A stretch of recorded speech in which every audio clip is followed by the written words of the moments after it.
하나님 말씀 창세기 1장 26일 31절입니다.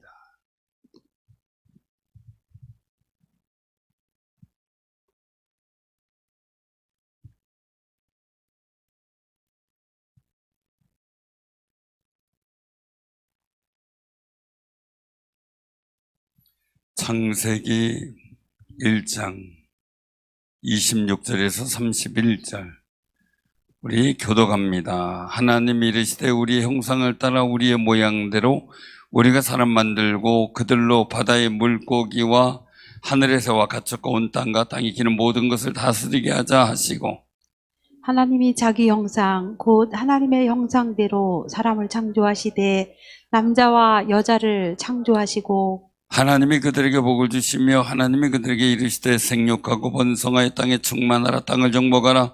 바다의 물고기와 하늘의 새와 땅에 움직이는 모든 생물을 다스리라 하시니라. 하나님이 이르시되 내가 온 지면에 씨 맺는 모든 채소와 씨 가진 열매 맺는 모든 나무를 너희에게 주노니 너희의 먹을 거리가 되리라. 또 땅의 모든 짐승과 하늘의 모든 새와 생명이 있어 땅에 기는 모든 것에게는 내가 모든 푸른 풀을 먹을 거리로 주노라 하시니 그대로 되니라. 하나님이 지으신 그 모든 것을 보시니 보시기에 심히 좋았더라. 저녁이 되고 아침이 되니 이는 여섯째 날이니라. 아멘. 자, 오늘 여기서 이제 말씀하시는 일들을 보면 우리가 삼위일체 주일이다 그러잖아요. 하나님은 한 분이시죠. 그런데 삼위가 계신다는 거예요. 이거를 잘못 얘기하면은 이단 시비가 붙고 그래서 많은 신학자들도 그냥 정답은 그대로 믿으세요. 어떤 분은 태양이 빛이 있고 태양의 본체가 있고 또 열이 있고 뭐 이렇게 얘기를 해서 양태로 뭐 잘못된 부분도 얘기하고, 또 어떤 분은 아버지가 있고 그리고 사회 나가서는 다른 시기로 하고 또 뭐 이런 여러 가지 일들로 하는 경우도 있어요. 그런데 중요한 거는 하나님은 한 분이신데 삼위가 계신다는 일들은 우리가 정말 지식으로 논리로 풀어낼 수가 없는 거룩한 부분이다라는 결론을 내리게 돼요. 이러고 저러고 얘기할 수가 없다는 거죠. 근데 오늘 본문 말씀에 보면 말씀하고 있는 일들이에요. 26절 다시 한번 봉독해 봐요. 시작. 우리가 하나님이 이르시되 우리의 형상을 따라 우리의 모양대로 우리가 사람을 만들고 그들로 바다의 물고기와 하늘의 새와 가축과 온 땅과 땅에 기는 모든 것을 다스리게 하자 하시고. 자, 우리가 몇 번이나 나와요? 우리의 형상, 우리의 모양, 우리라는 말은 어떤 의미예요?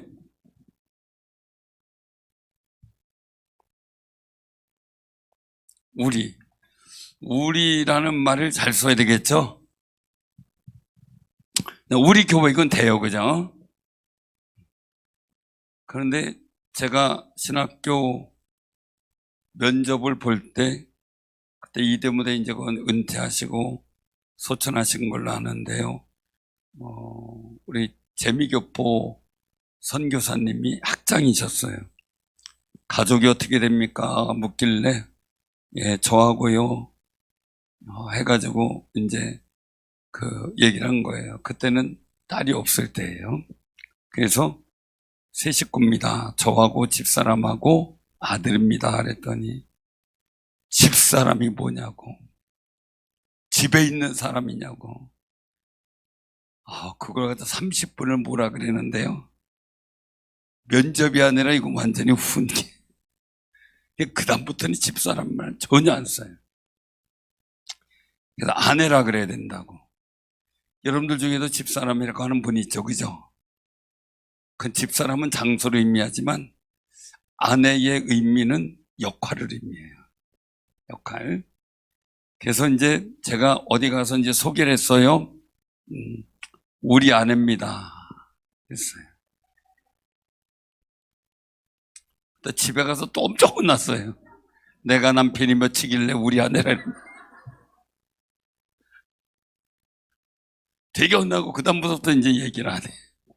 제 아내입니다. 내 아내입니다. 이렇게 이제 얘기를 해요. 근데 가다 보면 목사님들이 꼭 얘기를 해요.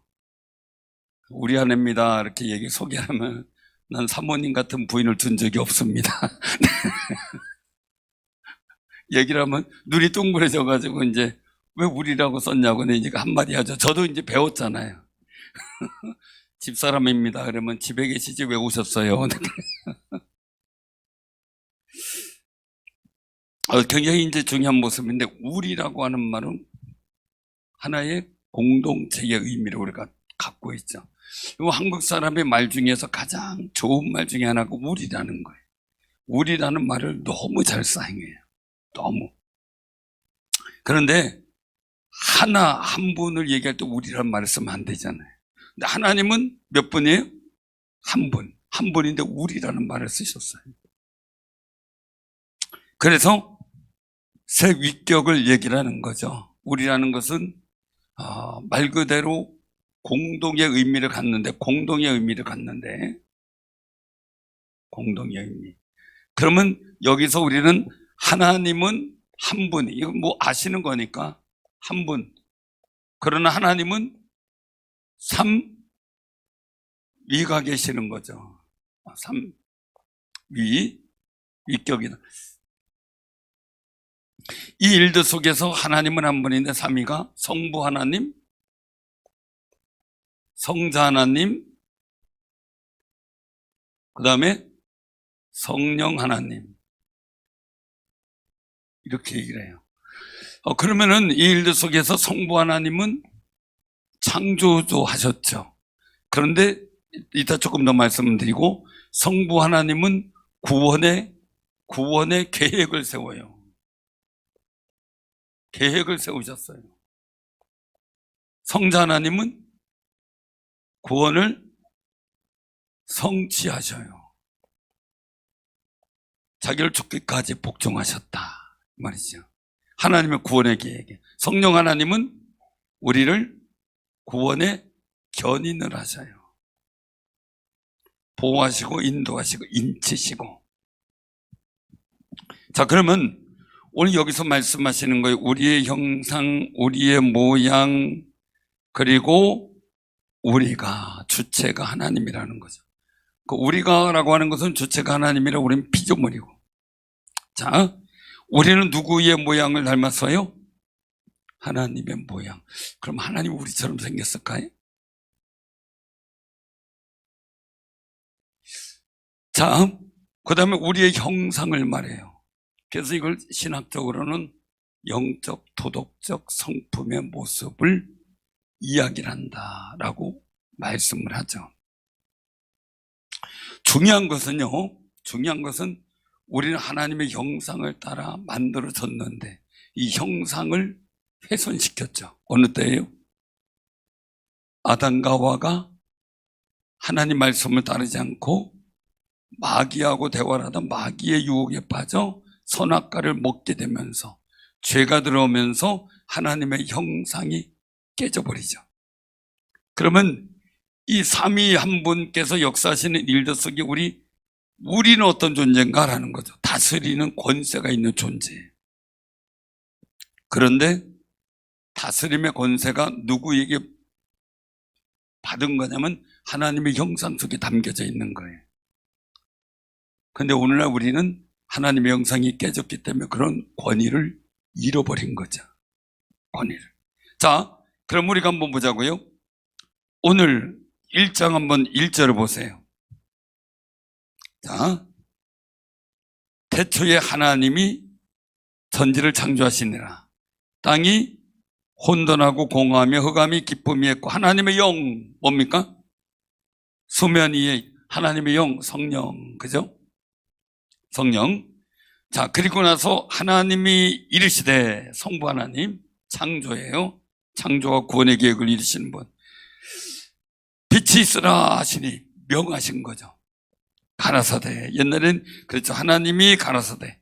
지금은 이제 이르시대로 바꿨죠. 자, 가라사대. 하나님이 가라사대. 즉, 이르시대.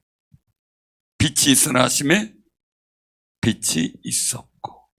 자, 그런데 요한복음 1장을 한번 보세요. 요한복음 1장. 신약으로 가서 요한복음 1장.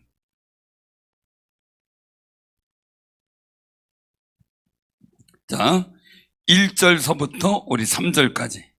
자, 시작.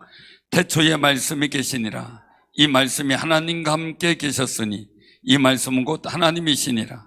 그가 태초에 하나님과 함께 계셨고 만물이 그로 말미암아 지은 바 되었으니 지은 것이 하나도 그가 없이는 된 것이 없느니라. 아멘. 그러면 성부 하나님과 성자 하나님의 창조의 역할은 뭐였어요? 하나님은 말씀하셨고. 자, 그 선포된 말씀이 뭐예요? 여기 1절에 말씀하잖아요. 요한복음 1절에. 말씀이 하나님과 함께 계셨으니 이 말씀은 곧 하나님이시니라. 자, 만물이 그로 말미암아 지은 바 되어서 말씀이 선포될 때 말씀이 역사한 거죠. 그것을 요한복음은 성자 하나님, 즉 예수님이라고 말씀하는 거예요. 그 하나님이 주체가 되는데 선포된 말씀의 역사 속에 창조가 이루어지는 그 현장, 선포되면 성령이 운행하며 역사하셨던 거죠. 그래서 삼위, 우리라는 말, 어떻게 보면은 우리라는 말은 회의, 이런 의미를 가져요. 그래서 하늘의 회의, 천상 회의에 대해서 얘기를 하는 경우도 있어요. 그러나 굉장히 중요한 것은 이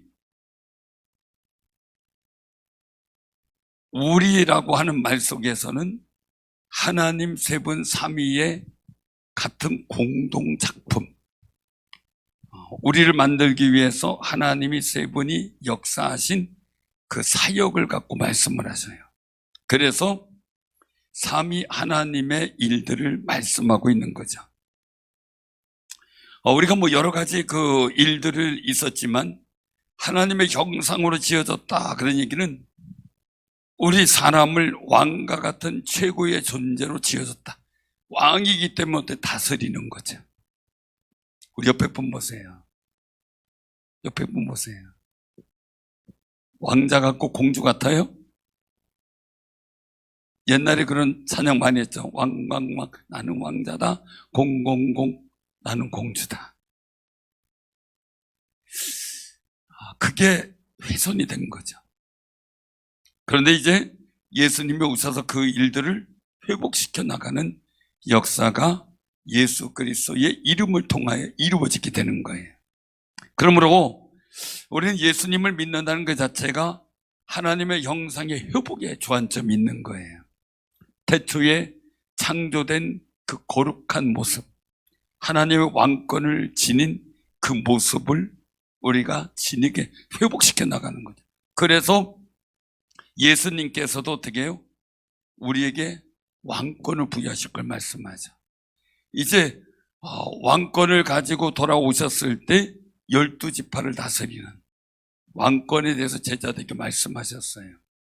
그러므로 우리가 예수님을 믿음으로써 거룩한 하나님의 영상을 되어져 가고 있다는 사실을 우리가 기억하시길 바랍니다. 그래서 우리는 확바뀌지 않은 게 매일매일 조금씩 변화되어지는 거예요. 아이들 변화되어지는 거 생각해 보세요. 이번에 결혼한 트리오, 전우군 군, 또 유준상 군, 최웅 군, 다 이분들이 어떤 사람이어서 학생 때요? 어땠어요?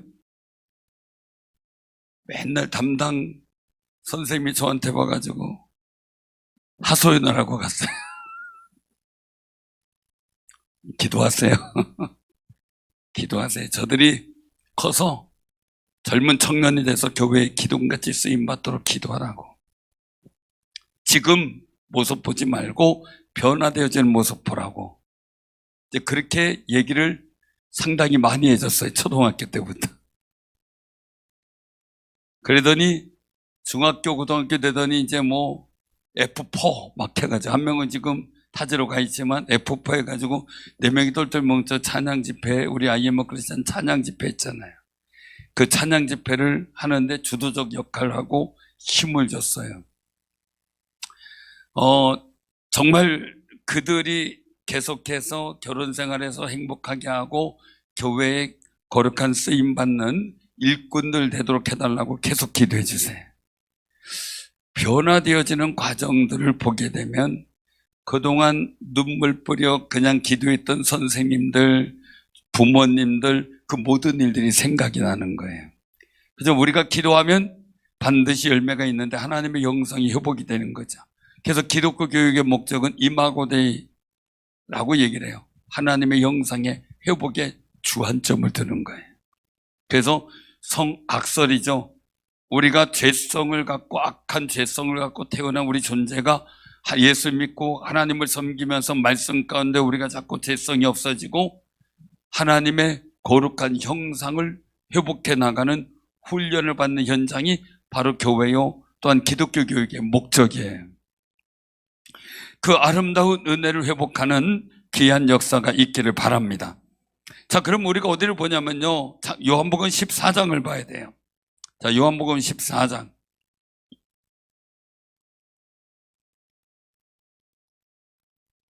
자, 요한복음 14장. 자, 우리가 10절 한번 봉독합니다. 10절, 요한복음 14장 10절. 자, 시작. 내가 아버지 안에 거하고 아버지는 내 안에 계신 것을 내가 믿지 아니하느냐. 내가 너에게 이르는 말은 스스로 하는 것이 아니라 아버지께서 내 안에 계셔서 그의 일을 하시는 것이라. 아멘. 자, 그 다음에 말씀합니다. 17절입니다. 자, 16절 17절 시작. 내가 아버지께 구하겠으니 그가 또 다른 보혜사를 너희에게 주사 영원토록 너희와 함께 있게 하리니 그는 진리의 영이라. 세상은 능히 그를 받지 못하나니 이는 그를 보지도 못하고 알지도 못함이라. 그러나 너희는 그를 아나니 그는 너희와 함께 거하시며 또 너희 속에 계시겠습니다. 아멘. 그래서 성령의 충만함을 입을 때 우리가 느끼는 것 뭡니까? 20절입니다. 같이 봉독해요. 그날에는 내가 아버지 안에, 너희가 내 안에, 내가 너희 안에 있는 것을 너희가 알리라. 아멘. 성령이 임하면 우리가 느껴지는 일들이, 그동안은 주님이 멀리 계신 것 같아. 하나님은 하늘에 계시고 우린 땅에 있고 주님은 부활의 성체로 하나님 보좌 우편에 앉아 계시고 나하고 너무 동떨어져 있는 것처럼 여겨져요. 그런데 성령 충만하면 내가 주님 안에, 주님이 내 안에 있음을 고백하지 않을 수가 없어요. 정말 우리가 이 성령의 거룩한 신비, 예수 그리스도의 거룩한 신비, 주님이 하나님 안에, 하나님이 주님 안에, 우리가 그 주님 안에, 성령께서 내 안에, 그 놀라운 신비가 우리에게 벌어지고 있는 거예요. 그러니까 우리의 가치를 볼 때 성경 속에 말씀하는 건 천지 창조할 때 아담과 하와에게 부여된 건 뭡니까?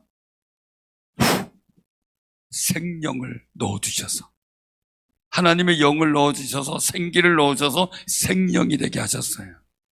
그런데 그 하나님의 영을 창세기 6장에선 사람에게 두는 걸 후회하셨어요. 그래서 영을 사람에게 주지 않겠다고 작심을 하셨죠. 그런데 그런 하나님의 계획이 변경된 게 예수 그리스도의 은혜예요. 이제는 남성과 여종에게 하나님의 영을 부어주시겠다고 한 것은요, 처음에 창세기 6장에서 후회했던 그 모든 것을 예수 그리스도의 십자가의 그 은혜를 기억하면서 다시 회복시켜주는 거죠. 우리에게 성령을 부어주시겠다. 주님을 믿는 사람들에게 부어주신 생명에 되는 거룩한 은혜가 회복이 되는 거예요. 그러니까 달라요. 달라. 제가 전에 오메가 시계를 타고 다녔잖아요. 오메가 시계 차고 다녔는데 딱 볼 때는 오메가 시계예요. 요즘은 아주 소간의 거 전자제품도 아니고 아주 그냥 기계로다가 하는 가짜가 짝퉁도 있더라고요. 인도네시아 가니까 그 짝퉁을 몇만 원에 사는데 깜짝 놀랐어요. 그걸 사온 분이 여기 와가지고 그 브랜드에 가서 서비스를 맡겼는데 그걸 받아줬어요. 그러니까 브랜드에서도 잘 모르는 거예요.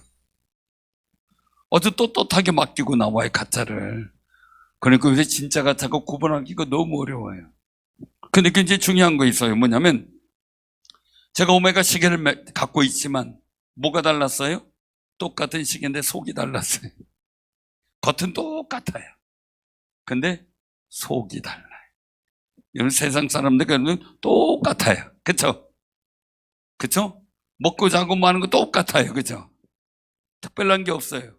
믿는다고 해가지고 뭐 특별한 거 이렇게 생각할런지 몰라도 분명히 그런데 진품은 달라요. 여러분들은 진품이에요. 하나님이 영이 거하시는 진품. 아무리 똑같이 살고 하는 것 같아도 착한 일 많이 하는 것 같아도 주의 영이 없으면 짝퉁이라는 거예요. 우리 옆에 분들 인사하세요. 우리 진품끼리 잘 놀아봅시다. 우리 진품끼리 잘 놀아봐야지. 그러니까 세상에 기죽지 마세요. 그러니까 다윗이 얼마나 대단해요. 골리앗의 그 소리에 기죽지 않고요. 난 여호와 이름으로 나간다고 뛰쳐나갈 수 있는 용기는 자기가 진품이라는 걸 증명해 보이겠다는 거예요. 우리도 우리 삶의 자리에서 어떻게 돼요? 내가 신앙생활의 진품이라는 진가를 보이며 살아야 돼요. 진가. 그래서 말씀하고 있는 거죠. 이 14장, 요한복음 14장 12절에 보면 내가 진실로 진실로 너에게 이르노니 나를 믿는 자는 내가 하는 일을 그도 할 것이요 또한 그보다 큰 일을 하리니 이는 내가 아버지께로 감이라. 이게 왜 중요하냐면 아버지를 갈 때 성령께서 우리와 함께 계시고 하나님의 영이 거하시니까 우리가 진품다운 진가를 발휘할 수 있는 자격을 갖추게 됐다는 거죠. 그러니 주님이 하시는 일도 하고 그보다 더 큰 일도 하신다는 거예요. 오늘날 우리 한국교회는 예수님보다 더 큰 일 많이 해요. 자, 생각해 보세요. 빈들에 모였을 때, 오병이에 기적했을 때 신학자들이 몇 명이라고 계산했어요? 어린아이들 다 포함해서? 보통 3만에서 3만 5천 명 얘기를 하죠. 장정만 5천 명 이상 먹었잖아요. 그 숫자를 따진다면 보통 3만에서 3만 5천 명이에요. 자, 우리 한국교회 3만 명 넘는 게 많죠? 그렇죠? 그럼 예수님보다 더 큰 일 하신 거예요. 대단한 거죠. 베드로 어때요? 한 자리에 3천 명 회개시켰잖아요. 우리가 가만히 보면요, 예수님께서 하나님께로 간 그 순간 우리에게 임하신 성령의 역사는 나를 하나님의 아들이라는 진품이라는 확정을 시켜준 거예요. 그래서 견인하신다라는 거죠. 예수님이 십자가에 죽으시고 고난받으시고 십자가에 죽으시고 그리고 또한 부활하심으로 하나님의 구원의 계획을 성취하셨어요. 그래서 하나님은 하나님의 영을 아무에게나 주지 안 둔다 그랬어요. 왜요? 생각하는 것이 죄 짓는 것이고 죄악이 관영한 것이고 계획하는 것이 다 악한 것이기 때문에 하나님의 영을 둘 수가 없었어요. 근데 예수님께서 십자가 달려 죽으시면서 우리의 죄를 사해 주시고 예수 그리스도를 믿는 자마다 죄 사함을 얻어 그 보혈의 능력으로 말미암아 거룩하게 되었어요. 그리고 거룩하게 된 존재에게 부어주시는 게 성령이에요. 성령은 거룩하게 되지 않은 존재에겐 부어주시지 않는 거죠. 그래서 여기서 말씀하고 있어요. 예수님의 소원이 뭘까라는 거죠. 우리 한번 요한복음 17장 한번 보시길 바랍니다. 자, 요한복음 17장 21절부터 23절까지. 자, 요한복음 17장 21절에서 23절 177쪽 우리 한번 제가 한 절 여러분들 한 절 그리고 함께 합독합니다. 아버지여 아버지께서 내 안에, 내가 아버지 안에 있는 것 같이 그들도 다 하나가 되어 우리 안에 있게 하사 세상으로 아버지께서 나를 보내신 것을 믿게 하옵소서.